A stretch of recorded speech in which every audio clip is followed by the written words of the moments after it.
Hello students, my self Amrit Raj और brainstorm series में आपका स्वागत है।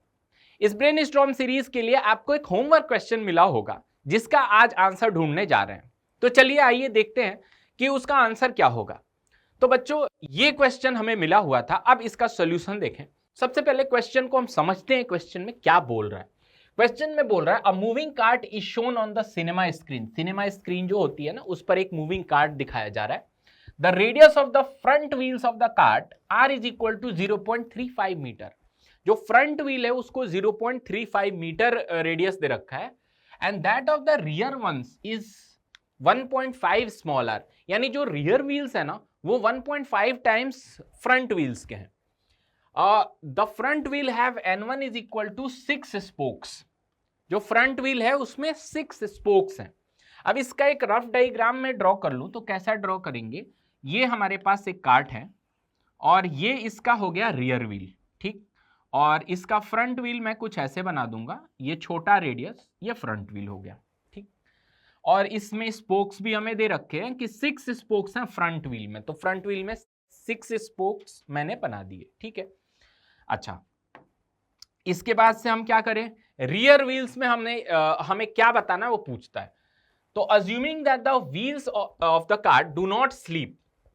जो व्हील्स हैं वो स्लिप नहीं कर रहे हैं, कार्ट्स के व्हील स्लिप नहीं कर रहे हैं, यानी प्योर रोलिंग चल रही है। Find minimum speed with which the cart should move for its front wheels to seem stationary. मतलब हमें ये चाहिए कि ये जो फ्रंट व्हील है हमें स्टेशनरी दिखाई दे। उसके लिए हमें एक चीज यहां पर दे रखा है, the film in the cinema camera moves with speed of 24 frames पर सेकेंड। जो सिनेमा कैमरा है उसकी जो फिल्मिंग हो रही है वो 24 फ्रेम पर सेकेंड से हो रही है, ठीक है। तो हम ये चाहते हैं कि जो फ्रंट व्हील है वो स्टेशनरी दिखाई दे, और रियर व्हील में कितने मिनिमम नंबर ऑफ स्पोक्स होने चाहिए ये भी हमें पता लगाना है। तो बच्चों, सबसे पहले इससे जुड़ा इंटरेस्टिंग कॉन्सेप्ट समझते हैं। बच्चों, हमने सिनेमा, फिल्म्स या वीडियोस में ऐसे बहुत सारे वीडियोस देखे होंगे जहां पर हम ये देखते हैं कि कभी कभी रेसिंग कार जो होती है उसकी व्हील्स बहुत तेजी से घूम रही होती है और फिल्म में एक्चुअली वो उल्टा घूमती दिखाई देती है। इसके अलावा कभी कभी ऐसा भी लगता है, लाइक इन द क्वेश्चन, कि ये व्हील्स स्टेशनरी दिखाई देती है। ऐसे ही कभी कभी हेलीकॉप्टर के जो रोटर ब्लेड्स होते हैं उनका फिल्मिंग किया जाता है तो बहुत स्लो मूविंग दिखाई देते हैं, या फिर कभी कभी स्टेशनरी नजर आते हैं। मूवीज में अक्सर आपने ऐसा देखा होगा। ये सारे इफेक्ट्स किस पर बेस्ड होते हैं या किस प्रिंसिपल को फॉलो करते हैं, ये डिपेंड करते हैं व्हील्स के रोटेशन पर और कैमरा के कैप्चरिंग स्पीड पर। ये दोनों का कंबाइन इफेक्ट होता है। अब मैं ऐसा बोलूं कि फ्रंट व्हील में 6 स्पोक्स हैं, तो एक डायग्राम बना लूं 6 स्पोक्स का। जैसे ये फ्रंट व्हील है, इसको मैंने जूम करके बना लिया, 6 स्पोक्स है। अब देखिए यहां पर हम ये आसानी से बता सकते हैं, ये स्पोक सिमेट्रिक है डेफिनेटली। तो हम आसानी से बता सकते हैं कि 2 स्पोक्स के बीच में एंगल कितना है, 60 डिग्री। अब सोचिए, जरा दिमाग लगाइए कि स्टेशनरी कब दिखाई देगा। जैसे कैमरा इसको कैप्चर कर रहा है, व्हील्स, मूविंग व्हील्स को कैप्चर कर रहा है, तो हो सकता है कि ये जो व्हील का पॉइंट है, टॉप मोस्ट ये जो स्पोक है, इसका मैंने एक पॉइंट यहां पर ले लिया। कुछ देर बाद हो सकता है कि ये ऐसे रोटेट कर रहा हो तो ये पॉइंट यहां नजर आए, और अगर कैमरे ने इसको कैप्चर कर लिया, उसी इंस्टेंट पर कैमरे ने कैप्चर कर लिया, तो इसका ओरिएंटेशन बदलता हुआ दिखाई देगा। तो ये एक अलग पिक्चर नजर आएगी। अब क्यों बोल रहा हूं कि कैमरा ने पिक्चर क्लिक किया वापस जब वो वहां पहुंच गया, क्योंकि कैमरा भी एक सर्टेन स्पीड से मल्टीपल पिक्चर्स रिकॉर्ड कर रहा होता है, और उसी को जब हम दिखाते हैं वीडियो के, तो वीडियो के फॉर्म में नजर आता है, ठीक है। तो मल्टीपल पिक्चर्स को हम एक साथ देखते हैं, एक सेकेंड में बहुत सारे पिक्चर्स क्लिक किए जाते हैं, और हमारी नजरों के सामने से वो जब एक साथ गुजरते हैं तो हमें एक मूविंग फिल्म का परसेप्शन आता है। तो इस केस में हमें दिया हुआ है 24 फ्रेम्स पर सेकेंड, यानी हम ये बोल सकते हैं 24 पिक्चर्स पर सेकेंड वो क्लिक कर रहा है। अगर सपोज कीजिए पर सेकेंड 24 क्लिक कर रहा है, यानी एक पिक्चर के बाद दूसरा फिर तीसरा, लेट्स से अगर दूसरा पिक्चर उसने इस पोजीशन पर क्लिक किया ऐसे, तो तो इस पोजीशन पर तो ये स्पोक ऐसा नजर आ जाएगा। दैट मीन्स कि जो हमें फिल्म है वो स्टेशनरी नहीं दिखाई देगी। ठीक, तो हम इसके लिए क्या करेंगे, हम चाहेंगे कि जो कैमरा है वो पिक्चर कब क्लिक करे, जब ये जो पॉइंट है यहां से यहां मूव कर जाए इस तरह से। यहां से अगर ये डायरेक्ट यहां चला है ना और तब पिक्चर क्लिक हो, दैट मीन्स अगेन ये व्हील सेम ओरिएंटेशन में मिलेगी। मतलब ये यहां चला गया, पीछे वाला यहां आ गया, ऐसा लगेगा कि व्हील वैसी की वैसी पड़ी हुई है। इसका मतलब साफ है कि कैमरे ने 24 फ्रेम्स पर सेकेंड क्लिक किया। तो हम ये बोल सकते हैं एक पिक्चर क्लिक करने में उसको कितना टाइम लगा, 1/24।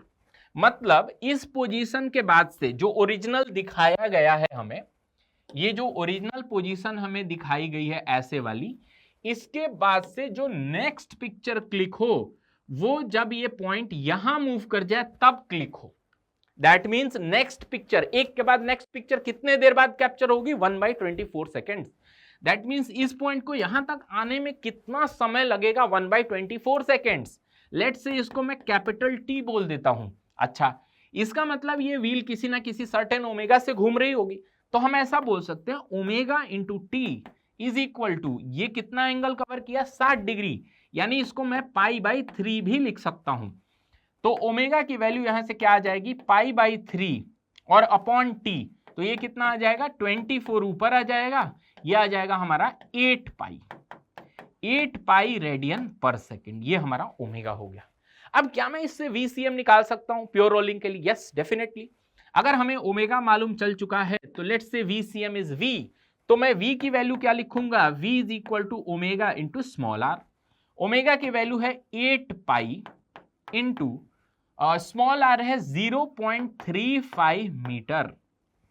ठीक, जब इसको हम सॉल्व करेंगे बच्चों तो हमारा जो आंसर आएगा ये लगभग आएगा 8.8 metre per second, 8.8 metre per second, because पाई को जब मैं 3.14 रखूंगा तो ये 24 के आसपास आएगा, और अगेन 24 का 1/3 0.35 है लगभग, तो कहीं 8.8 मीटर पर सेकेंड के आसपास आएगा। तो देखिए पहला पार्ट का आंसर तो आ गया, find the minimum speed with which the cart should move for its front wheel to seen stationary. पहले पार्ट का आंसर तो आ गया। अब देखते हैं इसके बाद से second part, what minimum number of spokes N2 should the rear wheel have for wheels have for them to be stationary। rear wheels भी हमें stationary दिखाई देना चाहिए, तो यही सेम कॉन्सेप्ट अप्लाई करते हुए rear wheels में कम से कम कितने स्पोक्स होने चाहिए बच्चों। तो देखिए सेकंड पार्ट को सॉल्व करने के लिए मान लिया कि ये रियर व्हील है और रियर व्हील में हमें नहीं पता कितने स्पोक्स हैं, मैं अज्यूम कर लूंगा कि इसमें टोटल कितने नंबर ऑफ स्पोक्स हैं, तो लेट्स से कि n नंबर ऑफ स्पोक्स हैं। अच्छा, एक बात क्लियर है, जितने नंबर ऑफ स्पोक्स हैं उतने यहां पर इक्वली डिवाइडेड एंगल्स बनेंगे। ठीक, जैसे यहां पर हम देख पा रहे हैं 1 2 3 4 5 6 7 8 है, तो यहां पर कितने एंगल बन रहे हैं, 8 एंगल बन रहे हैं। तो मैं ऐसे आसानी से लिख सकता हूं, अगर दो कंसेक्यूटिव स्पोक्स के बीच का एंगल थीटा है तो मैं ऐसे लिख सकता हूं n टाइम्स टोटल जितने भी डिविजन्स हैं n times theta is equal to 2 pi, right. अब हमें ये भी स्टेशनरी चाहिए, दैट मीन्स इसका थीटा यहां से यहां घूमने में कितना समय लगना चाहिए, तो वही लगना चाहिए जितने देर में एक फ्रेम कैप्चर हो रहा है, और हम जानते हैं एक फ्रेम 1/24 सेकेंड में कैप्चर हो रहा है, उतने देर में ये थीटा घूम जाना चाहिए, तो 1/24 इंटू ओमेगा डैश। अब बच्चों ये बोलोगे सर ओमेगा डैश क्यों, क्योंकि रेडियस अलग अलग है, प्योर रोलिंग रखनी है, VCM बदल नहीं सकता है एक कार्ट के लिए, इसलिए हमें ओमेगा को क्या करना होगा, चेंज करना होगा। 1/24 into omega dash is equal to कितना, थीटा के बराबर आना चाहिए, और थीटा की वैल्यू हम लिख सकते हैं 2 π/n लिख सकते हैं। अच्छा, ओमेगा डैश की क्या वैल्यू होगी, बहुत आसान है, omega dash is equal to VCM जो कि हम निकाल चुके हैं अपॉन कैपिटल R। तो VCM हमने निकाला था 8 पाई इंटू 0.35, अच्छा अपॉन R, तो ये R जो है 1.5 टाइम्स ऑफ 0.35 है, तो इससे तो ये कैंसिल हो गया। तो ओमेगा डैश की वैल्यू अगर मैं यहां सब्स्टिट्यूट कर दूं 1/24 इंटू ओमेगा डैश की वैल्यू है 8 पाई अपॉन 1.5 और थीटा क्या है बच्चों, तो ये है 2π/n। ठीक, तो यहां से ये 4 टाइम्स चला जाएगा, ये चला जाएगा 6 टाइम्स, तो यहां से n की वैल्यू है वो 9 निकल के आएगी बच्चों, 9। तो यहां पे दो पार्ट था, पहला पार्ट हमारा क्या, VCM is 8.8 metre per second approximately, और second part n is equal to 9। तो बच्चों आई होप आपको बहुत मजा आया होगा और नया कॉन्सेप्ट सीखने को मिला होगा। तो आज के वीडियो में इतना ही। जाने से पहले आपके लिए एक नया सवाल छोड़ के जाता हूं होमवर्क के लिए। मिलते हैं फिर से नेक्स्ट वीडियो में।